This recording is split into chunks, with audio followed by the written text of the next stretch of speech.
Guys ഇപ്പൊ ഈ ഒരു പേപ്പറിനകത്ത് കുറെ കളറെല്ലാം വെച്ച് കിലോ ചിത്രശലത്തിന് വരച്ചെടുക്കുന്നത്. ഗൈസ് ഇപ്പൊ സാധനം വെറൈറ്റി ആയിട്ടല്ലേ, നമുക്കൊന്ന് ട്രൈ ചെയ്ത് നോക്കാം. അപ്പൊ ഗൈസ് നമ്മളെ ചിത്രശലത്തിന് വരയ്ക്കാൻ വേണ്ടി നമ്മളെ പേപ്പറും കളറും എടുത്തിട്ടുണ്ട്. ഇനി ആദ്യം തന്നെ ഈ ഒരു പേപ്പർ നമുക്ക് രണ്ടായിട്ട് മടക്കി എടുക്കാം. ഓക്കെ, അപ്പൊ നമ്മളെ പേപ്പർ നമ്മൾ രണ്ടായിട്ട് മടക്കി എടുത്തിട്ടുണ്ട്. ഇനി ഇതിലോട്ട് നമ്മൾ ഈ ഒരു പെയിന്റ് നമുക്ക് തുള്ളിയായിട്ട് ഇട്ട് കൊടുക്കാം. ഓക്കെ, അപ്പൊ നമുക്ക് വേണമെന്നുള്ള കളേഴ്സ് നമ്മൾ എടുത്തിട്ടുണ്ട്. ഇനി ഒരു കളറിൽ നമുക്ക് ചുവപ്പ് കളർ എടുത്ത് നമ്മൾ ഈ ഒരു പേപ്പറിലോട്ട് തുള്ളിയായിട്ട് വെച്ചു കൊടുക്കാം.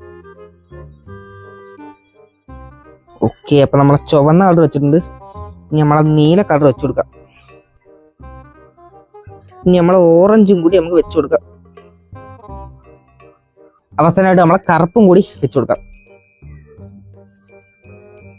ഓക്കെ, അപ്പൊ നമ്മളെ കളറെല്ലാം വെച്ച് സെറ്റ് ആക്കിയിട്ടുണ്ട്. ഇനി ഇത് അടച്ച ശേഷം നമ്മളെ ബട്ടർഫ്ലൈനെ നമുക്ക് വരച്ചെടുക്കാം.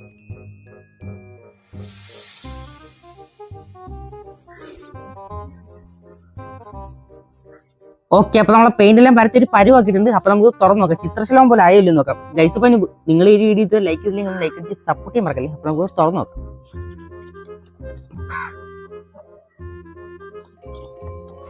എന്തുട്ട സാധനം ഗൈസ്, ഇപ്പൊ കണ്ട വീഡിയോയില് ചിത്രശലഭം ആയില്ലേലും എവിടെയൊക്കെ ഒരു ചിത്രശലഭത്തിന്റെ ചിറകില്ലേ ഇല്ലേ?